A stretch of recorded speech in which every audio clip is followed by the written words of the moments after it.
आप सबों को सादर नमस्कार है। जब से कोरोना संकट आया है मैं लगातार आप सबों से संवाद स्थापित कर रहा हूं और अपने कमेंट के जरिए, अपनी प्रतिक्रियाओं के जरिए आपका भी भरपूर समर्थन मिल रहा है और आपकी प्रतिक्रियाएं, आपके सुझाव मुझे और अच्छा करने के लिए प्रेरित कर रही हैं। मित्रों, आज एक गंभीर विषय के साथ मैं आप सबों के समक्ष हूं। अभी जब से संकट आया कोरोना का, तो आपने देखा होगा कि बहुत सारे माननीय सांसदों ने, माननीय विधायकों ने अपने सांसद निधि से, जो उनका नहीं है, वो जनता का ही पैसा है, उसको उन्होंने, किसी ने 1 करोड़, किसी ने 2 करोड़, किसी ने 10 लाख, किसी ने 5 लाख, ये अनुशंसा किया कि इसका खर्च कोरोना संकट पर किया जाए। लेकिन इसी चीज को जब माननीय प्रधानमंत्री जी ने सभी माननीय सांसदों के 2 वर्ष की जो पूरी सांसद निधि थी, 1 वर्ष के 5 करोड़ थे, यानी 2 वर्ष के 10-10 करोड़, ऐसे सारे सांसदों के सांसद निधि को माननीय प्रधानमंत्री जी ने ये ऐलान कर दिया कि ये कोरोना संकट से निजात के लिए खर्च होंगे। इसकी जानकारी स्वयं माननीय सांसद और कई विधायक देते थे सोशल मीडिया पर कि मैंने ऐसा अनुशंसा कर दिया, वैसा कर दिया। लेकिन जब से प्रधानमंत्री जी ने किया है 2 वर्षों के लिए इसको लागू, और ये सुनिश्चित किया है कि इस सांसद निधि का इस्तेमाल कोरोना के संकट पर खर्च किया जाएगा, तो कुछ सांसदों द्वारा इसका विरोध किया जा रहा है। वो अलग अलग तरीके से टिप्पणी की जा रही है। मुझे तो ये बिल्कुल हास्यास्पद लग रही है। दोस्तों, किसी भी संकट से लड़ने के लिए हमें पैसे की आवश्यकता होती है और पैसा पैर पर नहीं लगते। ये पैसे या तो कमाए जा सकते हैं या फिर बचाकर खर्च किए जा सकते हैं। अभी सारे उद्योग धंधे बंद हैं, व्यापार बंद हैं। ऐसी परिस्थिति में खर्च कम करने के अलावा हमारे पास क्या विकल्प है?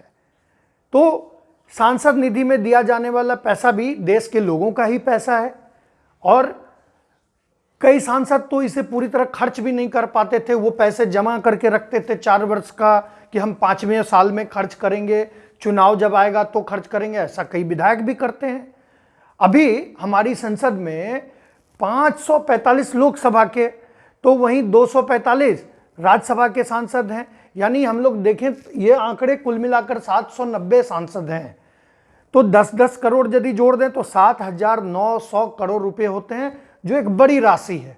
और ये इस राशि का उपयोग कोरोना संकट के खिलाफ, इसकी लड़ाई पर खर्च करने का ऐलान माननीय प्रधानमंत्री जी ने किया है। संकट में धन बल हमारा आत्मबल बढ़ाते, और जो आत्मबल होता है वो विजय का मार्ग प्रशस्त करता है। तो जितने भी रुपये बहुत सारे समाज सेवियों ने, अलग अलग संगठनों ने, उद्योगपतियों ने, फिल्म एक्टर्स ने, खिलाड़ियों ने, समाज के हर तबके ने कुछ न कुछ अंशदान देकर देश की इस लड़ाई में, इस संकट में खड़ा रहने के लिए देश को एक ताकत देने का काम किया है। मैं बिहार के माननीय मुख्यमंत्री जी से भी बहुत ही सादर विनम्र अनुरोध करता हूं कि अब 6 महीने 8 महीने का कार्यकाल बचा है माननीय विधायकों का। ऐसे सारे माननीय विधायकों के भी सारे के सारे पैसे कोरोना संकट से लड़ाई में खर्च करना चाहिए।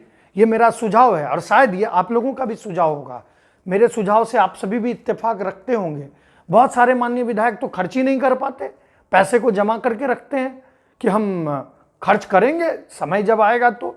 इसलिए मैं माननीय मुख्यमंत्री जी से भी बहुत निवेदन करता हूं कि जिस तरह माननीय प्रधानमंत्री जी ने एक बहुत ही ठोस और अच्छा कदम उठाया, वैसे ही बिहार के हित में कोरोना को हराने के लिए, बिहार वासियों को कोरोना से जीत दिलाने के लिए विधायक निधि का भी, विधान पार्षद निधि का भी सारा इस्तेमाल, सारे पैसे का इस्तेमाल इस कोरोना के संकट से निजात में दिलाइए। एक आम नागरिक होने के नाते, बिहार के एक मतदाता होने के नाते मेरा भी आपसे बहुत ही ये विनम्र निवेदन है और मुझे लगता है आप सभी अवश्य इस पर अपनी राय देंगे, ताकि मुझे लगेगा कि मेरे मन में जो उपजी बातें हैं उससे आप भी इत्तेफाक रखते हैं। बहुत धन्यवाद।